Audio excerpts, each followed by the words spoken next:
Hi, welcome to Just Paint It. I'm Christina Watts, a Prince George multi-medium artist, and today we're going to paint this, bold birches. So let's get started. Here's a trick of the trade. Start with a canvas that already has paint on it. So use a grounding color. It could be yellow, it could be red, it could be blue, but what that'll do is that'll start off your painting with a nice tone. In this case, I'm using red, and you might see a few variations in this. This is because this was actually a painting that didn't work out for me, so that's okay because you can paint over top and make another beautiful painting above it.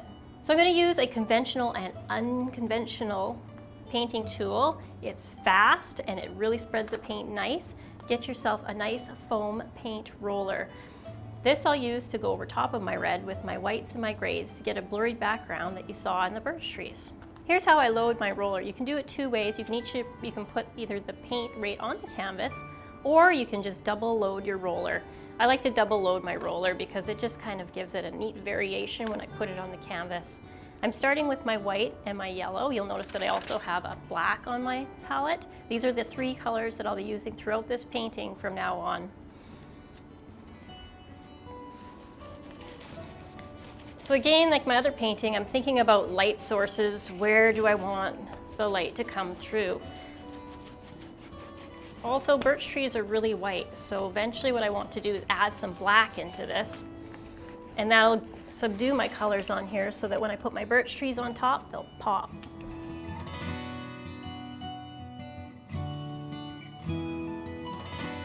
I'm just going to dab a bit of the black in here now. And this just isn't any black, it's actually called Payne's Gray.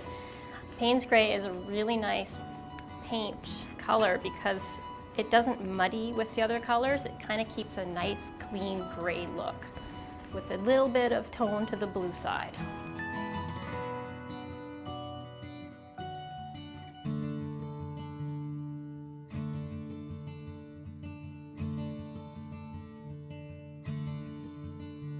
So another great tip with a paint roller is I actually will take a pair of scissors and I will modify the foam on the paint roller. I might cut into it and take chunks out so that I have more texture on my canvas when I'm rolling the paint on.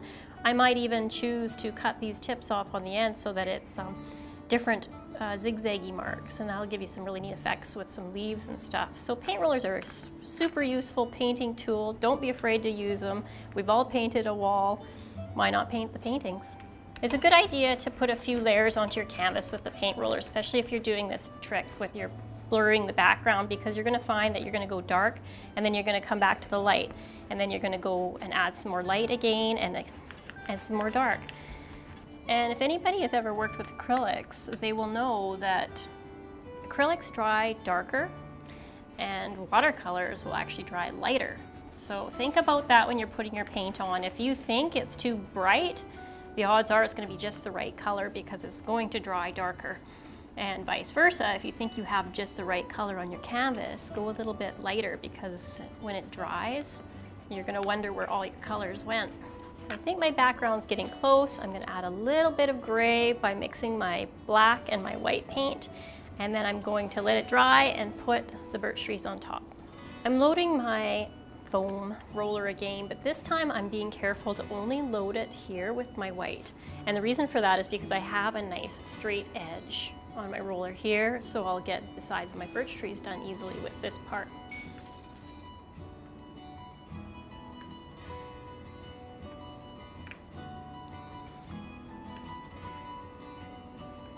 That's one side done, and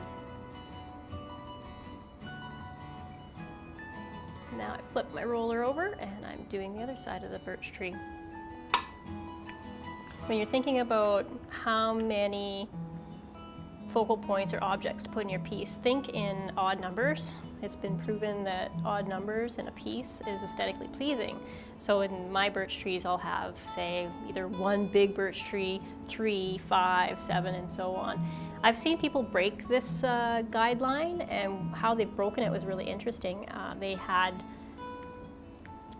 4 fish in their piece. One of those fish was significantly smaller than the other ones, and by changing the size, they were able to get away with having a number 4 in the piece instead.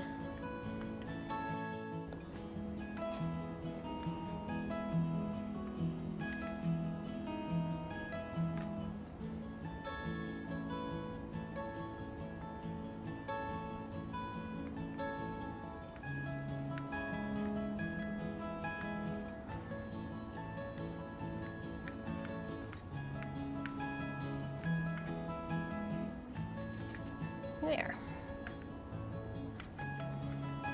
There, so easy, anybody can do it. And now what I'll do is I'll take more white on my roller and I'll just go in and I'll rub it right down each of my birch trees.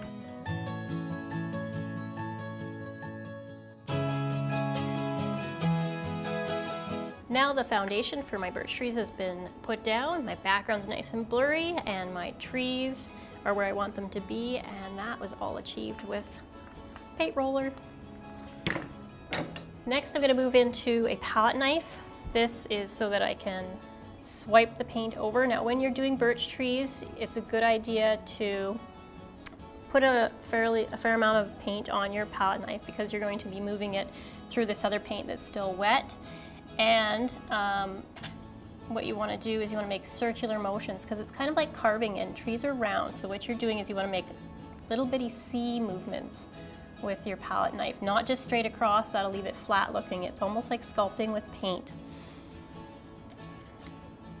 So what I like to do with my knives is double load them. So I put some white paint on, some Payne's gray paint on, and I'll even throw a little bit of yellow in there, whatever my background is, but this time I'm going to use a lot of it.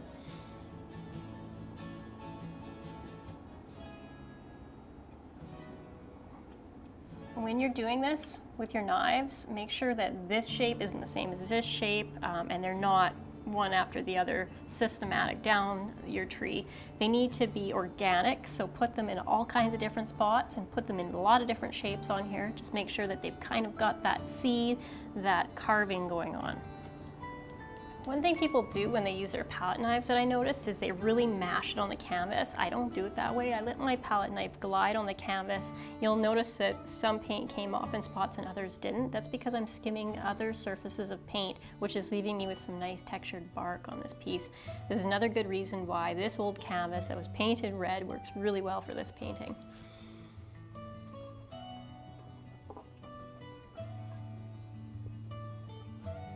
More bumps to grab onto. Okay, we're going to paint these next two trees exactly how we painted this one here, and then we're going to come back and do some highlights and put some branches in. I've put in a lot of color now. I've got my blacks, I've got my whites and my grays, but it's subdued, so it's sort of blending into the background. So now what I want to do is I want to add my white. Now with acrylic, you're generally working from dark to light the most. So I'm adding my whites back into my trees and giving them a little bit of highlights. In some cases, I would like to have a nice straight edge down my tree. So I load the edge of my knife and come in on the sides and pull some of that color off. And while my paint is still wet over here, I have enough time to manipulate and add in a few highlights on this tree that are going to make it stand out from the background. Now the side that I think that the light is going to come to, which I think my light is coming in this way, I'll probably take black and run black down the sides here just as a shadowing. So I'll show you what the black on the other side will look like. Loading just the edge of the blade. And in a few spots, not straight down, because color, again, it's that thing with color variation, broken lines, and organic. And now we have a broken dark line on this side.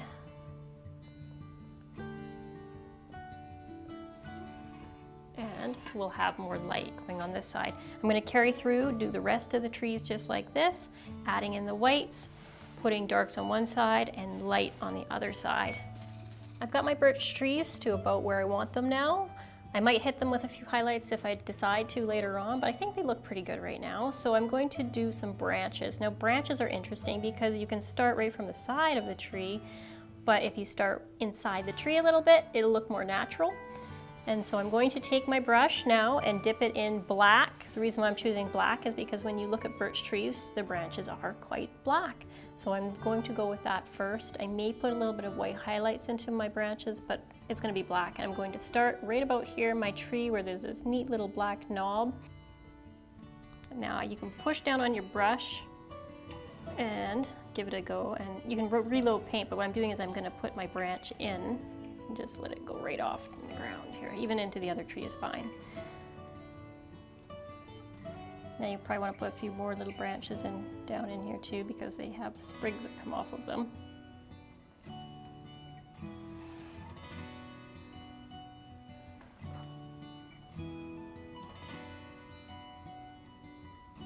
Now branches, make sure that you've got them going thick to thin. If you're having trouble with your brush, switch brushes. Get a smaller brush. This one's pretty thick brush, so I might even pick a palette knife. And with your palette knife, you can get in there and just scrape and pull. So if you're scraping into your canvas like this, it's going to add those highlights in for you. Now, how many branches do you need in a painting? As many as you want, but just a few to signify that there are branches on the trees, I think is enough for this piece because it is a simplistic birch tree form. So I'll carry on making my branches, and then when we come back, I'll add a few highlights on my branches, and that'll almost be it. So I have these really black branches, but just black branches is not enough. Sometimes you want to put some color in them. It can be, you know, some of the background because that's the light shining around the branches. For example, the yellow. I have white on my brush right now, and I'm just going in and I'm hitting just a few spots with this white, and it makes a lot of difference for your pieces to add that depth in there. This is pretty much how you do some bold birches. Now I will sign these ones. Later on I'll seal it, have myself a cup of coffee, watch this paint dry, and I want you to have a colorful day.